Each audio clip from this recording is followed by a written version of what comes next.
New York City, Madison Square Garden, May 23, 1993. Sunday afternoon, Game 5 of the Eastern Conference Finals between the New York Knicks and the Chicago Bulls. The building is so full of sound and human heat that the walls seem to breathe. 19,500 people packed into the most famous arena in the world, a building that has hosted legends, disasters, miracles, and heartbreak in quantities that most cities never experience in a century.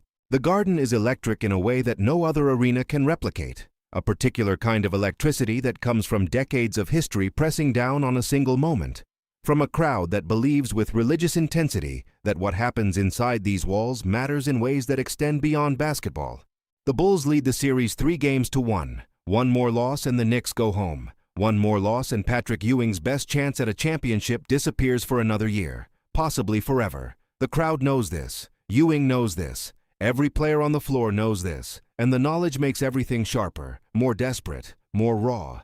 Patrick Ewing is 30 years old, 7 feet tall, 240 pounds of basketball infrastructure, a man built from the ground up to occupy the center of a basketball court and make everything difficult. His shoulders are like loading dock platforms. His hands can palm a basketball the way ordinary people palm a tennis ball. His footwork in the post is a masterclass in leverage and positioning. The accumulated knowledge of 15 years of training compressed into movements so practiced they have become instinct. He is the Knicks. Not a player on the Knicks, not one of the pieces, but the entire franchise embodied in a single human being. Georgetown educated, endlessly professional, burning with a competitive fire that has never fully been satisfied, because the one thing Patrick Ewing has never been able to win is the thing that matters most. There is no championship ring on his finger. Not yet. Possibly not ever, and every time that thought surfaces, it feeds something in him that regular hunger cannot touch. Michael Jordan is 29 years old, 6'6", 216 pounds. The gap in size between him and Ewing is not simply the gap in weight or height. It is the gap between two entirely different basketball philosophies. Ewing is mass and position, and the relentless grinding authority of a dominant center. Jordan is something else entirely.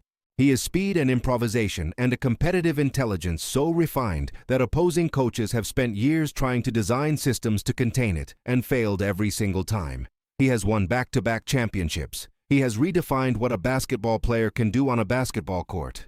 He has already been called the greatest player alive by people who have watched basketball their entire lives. But Patrick Ewing does not accept that verdict.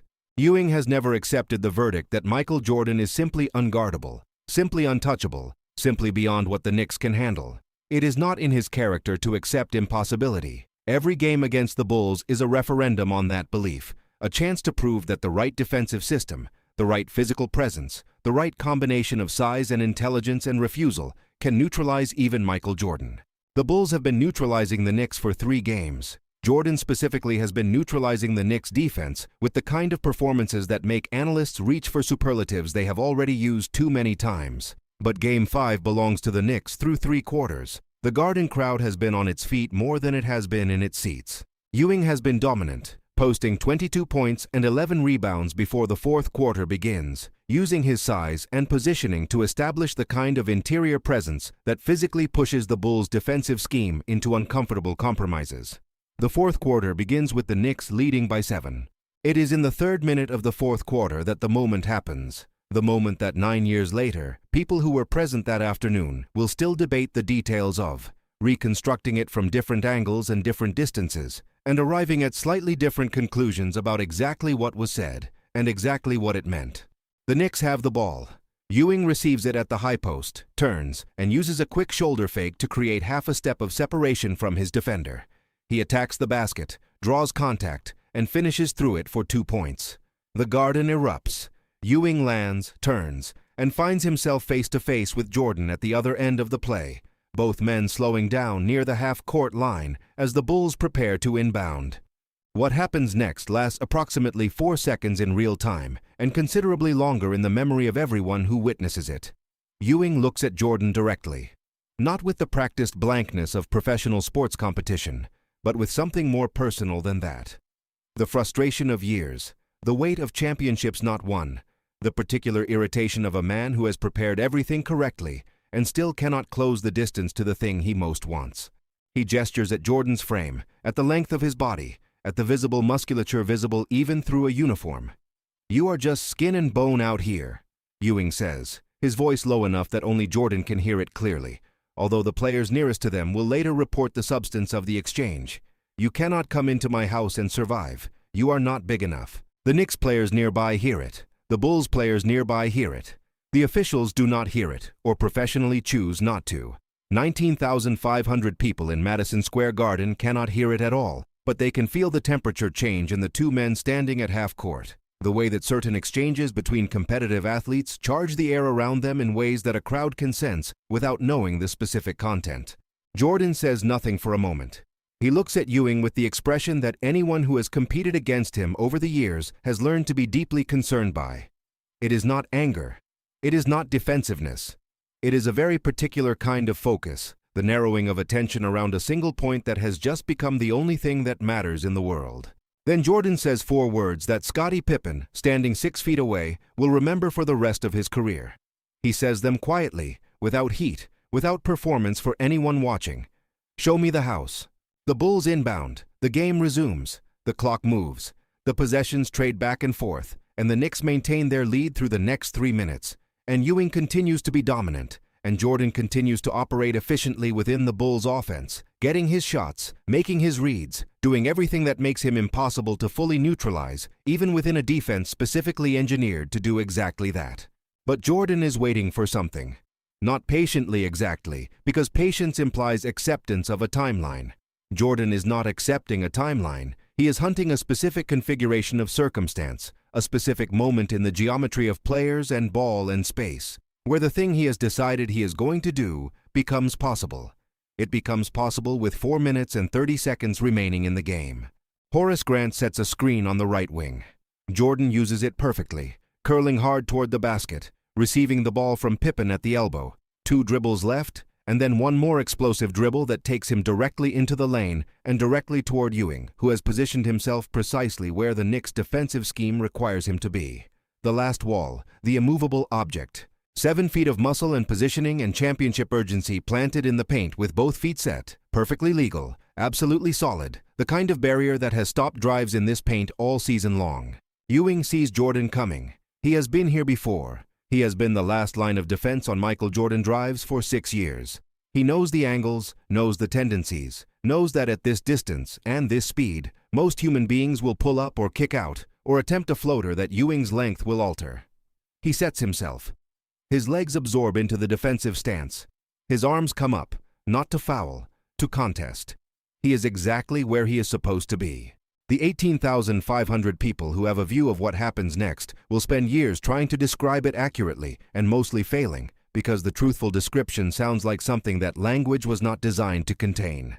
Jordan does not pull up. Jordan does not kick out. Jordan does not attempt a floater. Jordan elevates. Not the normal elevation of a 6'6" athlete using a baseline of extraordinary athleticism.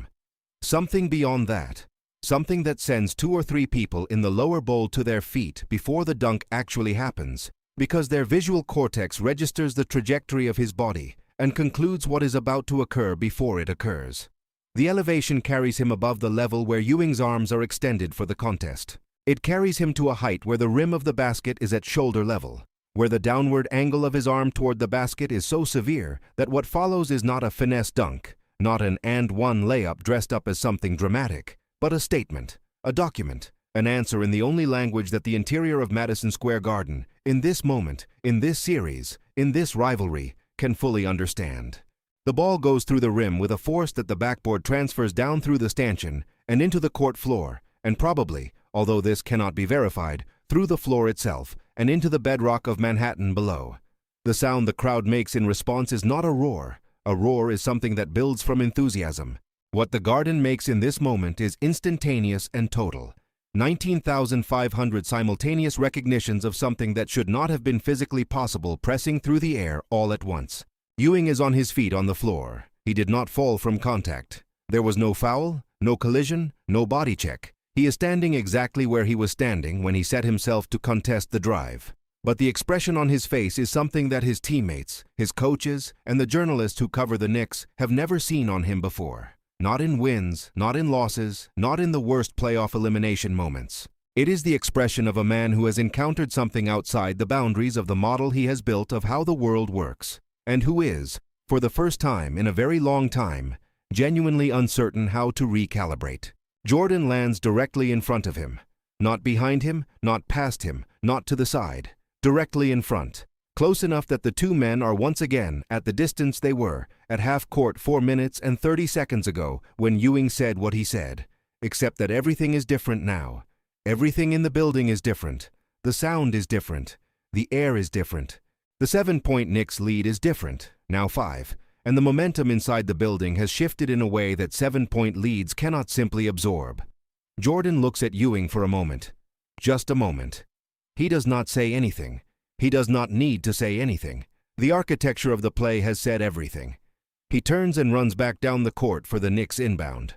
The timeout comes 30 seconds later. Pat Riley calls it from the Knicks bench, and the crowd sustains its noise through the timeout in a way that signals something has changed in the dynamic of the game, that the collective intelligence of 19,500 basketball fans has registered a shift, even if the scoreboard has only acknowledged 2 points.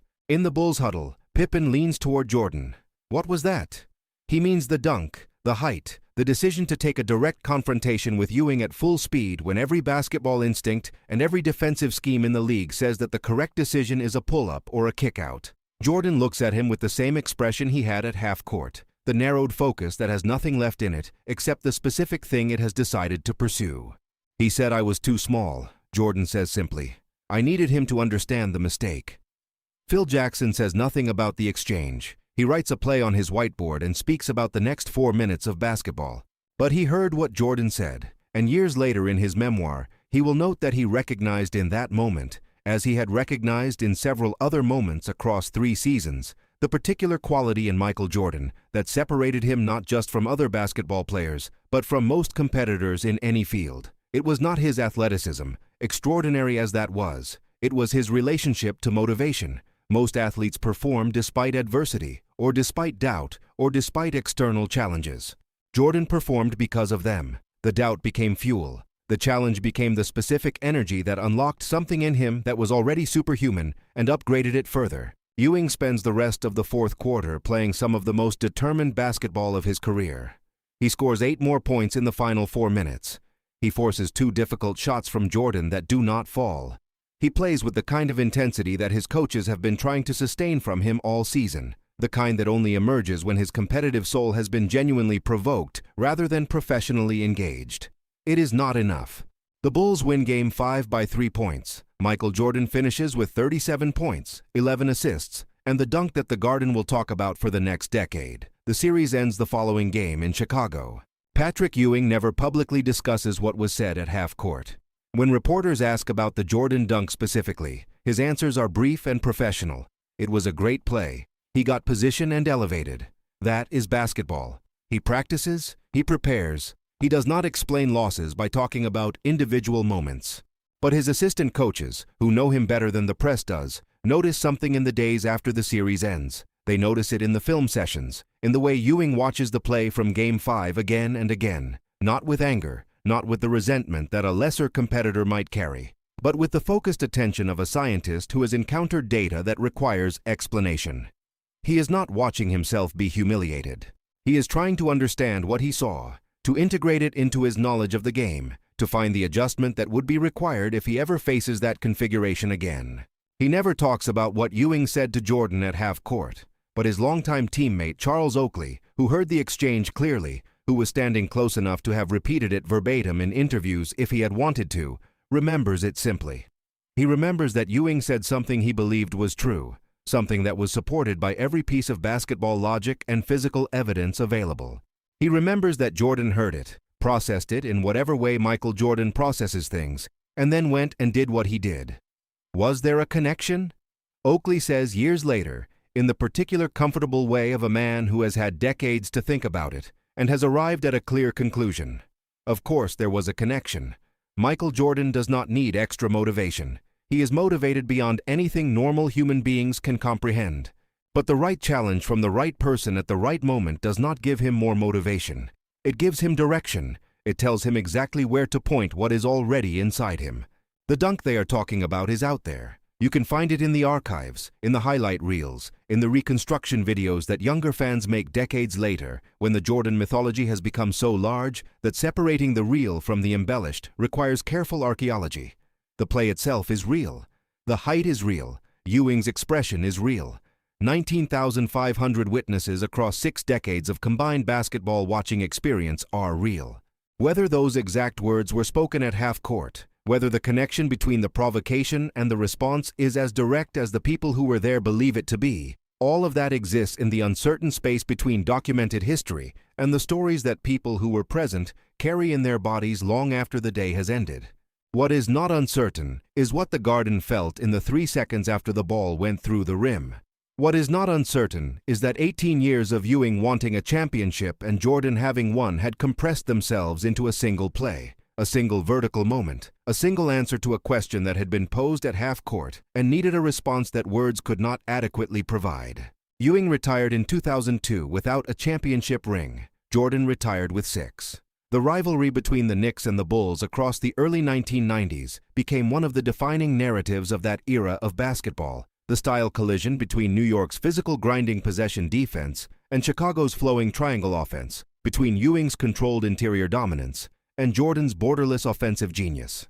People from that era who were asked to identify the single moment that best captured the essence of the rivalry would give different answers depending on who they were rooting for, as people always do when memory is filtered through allegiance. But a remarkable number of them, regardless of which team they loved, would return eventually to Game 5, to the 3rd minute of the 4th quarter, to a half-court exchange that lasted 4 seconds, to what followed. Not because it changed the outcome of the series, although it probably did. Not because it was the greatest play Jordan ever made in his career, although some argue it belongs on that list, but because it demonstrated something that the best rivalries in sports have always demonstrated when they are operating at their highest level. They demonstrate that the distance between two extraordinary competitors, the space that separates them when everything is equal, is not measured in pounds or inches or statistical categories. It is measured in what each competitor does with the specific pressures that only the other can create. It is measured in who grows under the weight of being genuinely challenged by someone equal to the challenge. It is measured in what surfaces when the crowd is full and the clock is running and someone says something that cannot be unsaid, and the only possible response is not words. Ewing was not wrong about the physics. Jordan was lighter. Jordan was smaller. Jordan did not belong at rim level against a 7-foot center in the final 4 minutes of a playoff game with both franchises burning. Physics, as it turns out, had not been paying attention to what Jordan decided. And in Madison Square Garden, where the walls have absorbed more of this kind of impossible moment than any other building in the world, nobody who was there that Sunday afternoon needed a photograph or a recording or official documentation to know that what they had seen was real. They felt it in the building itself, the way the floor shook when it happened, the way the sound arrived before they had fully processed what they were watching, the way 19,500 people became, for exactly 3 seconds, a single organism responding to a single truth. Some things do not need to be documented. They only need to be witnessed.